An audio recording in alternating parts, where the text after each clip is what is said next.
Nag-iisang anak ako ng aking mga magulang, pero sa kabila ng lahat ng iyon, nung mag-aral ako ng high school, madalas pa rin kaming kapos. At ang nagiging takbuhan ni mama, si Lola. Si Lola, nasimula sa aking pagkabata kapag parehong may trabaho si mama at papa, ay aking nagiging kasama sa maghapon. High school ako nang unang magkaroon ng jowa. At bago ako makatapos ng 4 na taon sa high school, ay hindi lang bastang binyag sa gunting ang aking naranasan. Naisip ko noon, ano kaya ang pinagkaiba ng kasing idaran ko sa tipong kaidaran ni Lola? Eh hindi naman sa pagyayabang, dahil dadalawa ang naging anak ni Lola, tapos naging biyuda pa, kahit ako na kanyang apo ay nagsasabing si Lola ay literal na meron pang asim.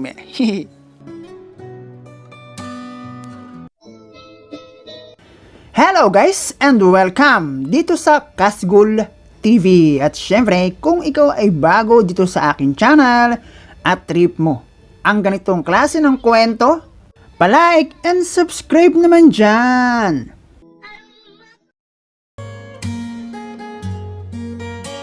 Kahit nag-iisang anak ako ng aking mga magulang, ay hindi ko kayang sabihin na nakaluluwag kami sa buhay. Yun ay kahit pareho sa aking magulang ay mayroong trabaho. Tawagin mo na lang ako sa pangalang Sam, 23 years old. At kahit papaano, nakatapos naman ako ng 4 na taon sa college. Katulad ng iba sa iyong tagapakinig, ay gusto ko din ang mag-share ng kwento. Kwento na ewan ko kung para ba sa inyo makatotohanan na. Ganap ito bago pa ako tuluyang matapos ng pag-aaral dahil sa aking pagiging malapit kay Lola. Hindi naman sa pagyayabang, ang bahay namin pangmayaman. Dahil maliban sa pintuan na plywood, ang buong bahay namin ay pinubuo ng pinagtagpi-tagping yero. Kaya hindi talaga pwedeng ipagyabang. Bagamat ganoon, pero ang bahay naman namin ay nakatayo sa mismong lupa na pagmamaykan niya ni Lola. Kaya masasabi kong sarili. Ang bahay namin ay nahahati sa 3. Kusina na katabi ng kubeta, which is parang uso. O ganun talaga. Kadalasan kasi sa aking nakikita na maging sa school nga, malapit ang kantin sa toilet, sala, kung saan ang aming hapagkainan at TV, then kwarto. Kwarto kung saan ay walang division. At ang 3 yon ay pinaghihiwalay ng kortina. Yung tipong kapag hindi ka sanay, kapag ikaw ay nagna-number 2, panigurado, hindi ka makaka-focus. Yung tipong going out na, babalik pa. Ganoon ang tahanan na aking nagisnan, meron kami. Na ngayon ay aking naging unang proyekto sa aking pagsahod bilang empleyado, ang magkaroon ng dibisyon ng aming kwarto para ma-separate naman ako sa aking magulang. Noong mga panahong pikit pa ang aking mata sa katotohanan, madalas kong akalain na iniuugoy lamang ako ni mama para maging mahimbing ang aking tulog tuwing magkakaroon ng pagyanig tuwing gabi. Pero habang ako'y lumalaki at nagkakaroon ng isip, meron akong 2 klase ng kanta na naririnig tuwing patutulugin o para maging mahimbing ang aking tulog. Merong may lyrics at meron din namang wala. Yung may lyrics, talagang makakatulog ka ng mahimbing. Ngunit datapwat subalit, yung pampatulog na kanta ni mama na walang lyrics, hindi ko alam kung matatawa ko o hindi. Dahil bukod sa walang tono, tila sirang plaka, parang pusa na naapakan sa paa.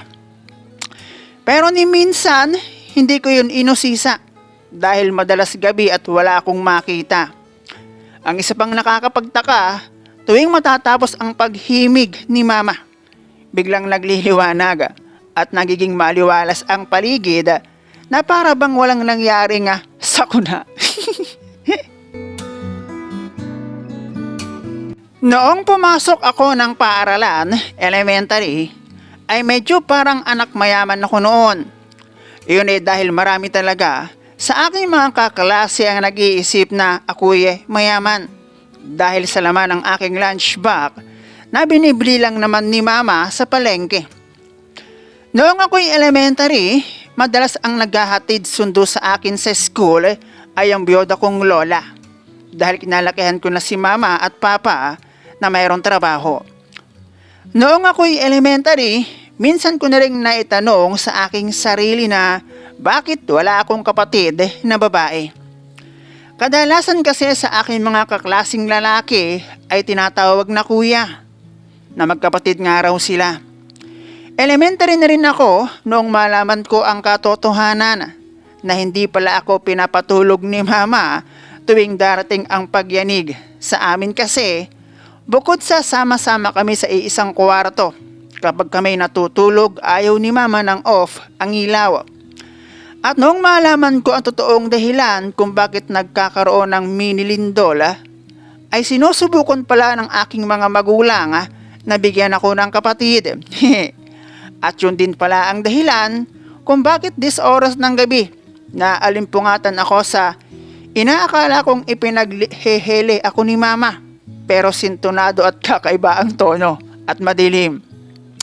Siguro, tinamad ng mag-off ng ilaw. Kaya nung pagdilat ko ng mata si papa, never mind.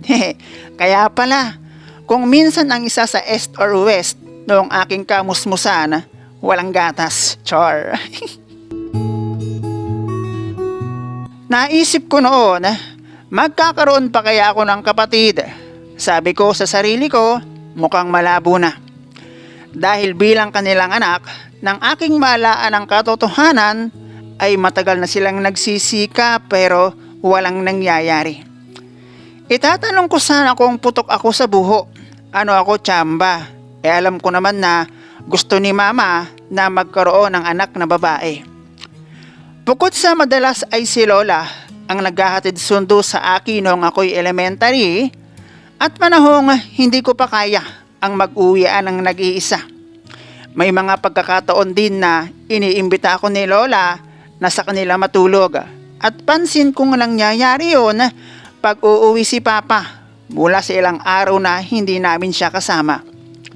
Si papa kasi ay isang construction worker, kaya pag malayo siya na assigned pansamantala ay nagiging stay-in siya.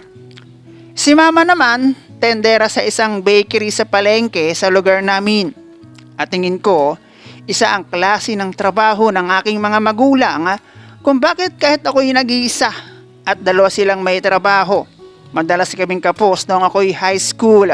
Siguro dahil ibinigay nila sa akin ang layaw noong ako'y elementary, kaya wala silang ipon. Isa na rin siguro yung paggastos nila ng hindi naman kailangan. Marami, tulad ng mga hindi naman kailangan na gamit. Isa na rin ang luho ng aking mga magulang na tipong pag may pera, kadalasan sa kinakain putok-patok at madalas nagbibigay sakit. Resulta sa pagminsan na hospital sino man kay mama at papa. Alam nyo noong nag-pandemic ay talagang nga. Buti na lang si lola may ipon. Na isa sa naging hingian ni mama ng tulong paggipit noong ako'y high school, lalo na noong ako'y college. Naisip ko ang huminto na. Bukod sa halos hindi na umuwi si papa, para yung pamasahin niya ipadala na lang, nag-aaway na rin si mama at papa dahil sa pera. Noong ako'y mag-high school, nagkaroon ako ng GF at para meron akong panglibre, nilalakad ko na lang ang papasok sa school at pauwi sa bahay. Medyo may kalayuan kasi sa amin ng school na kapag umaga at dinalas-dalas mo ang paglalakad ay pagpapawisan ka.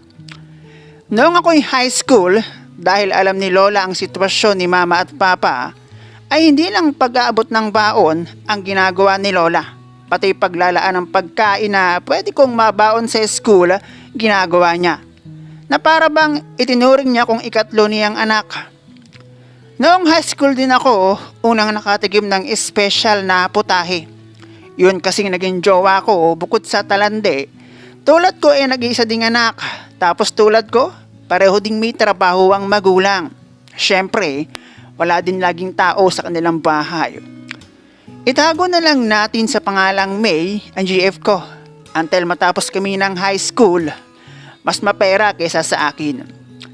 Naisip ko nga noon, ano kayang pinagkaiba ng kasing idaran ko kumpara sa let's say kaidaran ni Lola. Hindi naman sa pagyayabang yung lola ko, hindi tulad ng ibang lola. Healthy living kasi ang lola ko, nagzuzumba yun, at madalas kong maabutan na nag-iihersisyo sa bahay niya. Yun na raw kasi ang naging libangan ni Lola, simula nung mategi si Lolo. Dadalawa kasi ang anak ni Lola, at pareho pa nga lalaki. At si Mama, manugang ni Lola. At siguro, kaya lubos ang pagtulong ni Lola kay Mama, dahil kanya ang lalaki at nasa puder ni Lola. At si Lola, literal na may asim pa. Malaki ang naitulong ni Lola, lalo na sa aking pag-aaral. Lalo na nung ako'y nag-aaral ng college, kaya malaki ang utang na loob ko kay Lola. Kaya naman, maliban sa aking proyekto na baguhin ang aming tahanan dahil meron akong trabaho, nitong nakaraang nag-birthday si Lola. Si Lola, na itago na lang natin sa pangalang Lola Meng, ng kanyang ika-70 years old, ay ipinaghanda ko siya. Putok-batok na pagkain para sa mga bisita, dessert na pangpataas ng blood sugar, at lobong pinilipad sa alapaap na ang ilan ay pinutok ko mismo sa loob ng pamamahay ni Lola. Masayang birthday, maraming bisita, at ang lahat na busog. Yun nga lang, maraming ligpitin. Ikaw, kumusta ang lola mo? Anong klaseng lola ang meron ka?